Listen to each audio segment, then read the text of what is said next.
লঞ্চে 2 শিশু সন্তানকে রেখে খাবার আনতে গিয়েছিলেন মা। এসে দেখেন লঞ্চ ছেড়ে দিয়েছে। এরপর শুরু হয় তার অস্থিরতা, কান্নাকাটি। শেষ পর্যন্ত চাঁদপুরগামী ওই লঞ্চে এই মা উঠতে পারেন কোস্টগার্ডের সহায়তায়। বুধবার দুপুরে রাজধানীর সদরঘাট লঞ্চ টার্মিনালে উপচে পড়া যাত্রীদের ভিড়ে এই দৃশ্য চোখে পড়ে দৈনিক কালবেলার প্রতিবেদক মাসুদ রানার। তিনি ওই নারীকে দ্রুত কোস্টগার্ডের সহায়তা নেয়ার পরামর্শ দেন। পরে তাৎক্ষণিকভাবে কোস্টগার্ড সদস্যরা একটি স্পিড বোর্ডে তাকে নিয়ে রওনা দেন। এই নারী শেষ পর্যন্ত কিভাবে লঞ্চে উঠলেন দেখুন সেই দৃশ্য।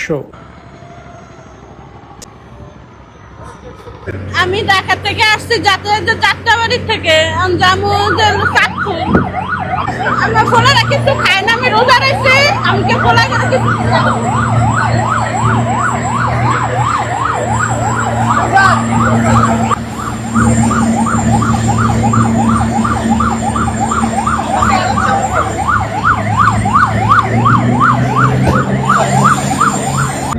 একটার বয়স 5 বছর, একটার বয়স 8 বছর।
Usted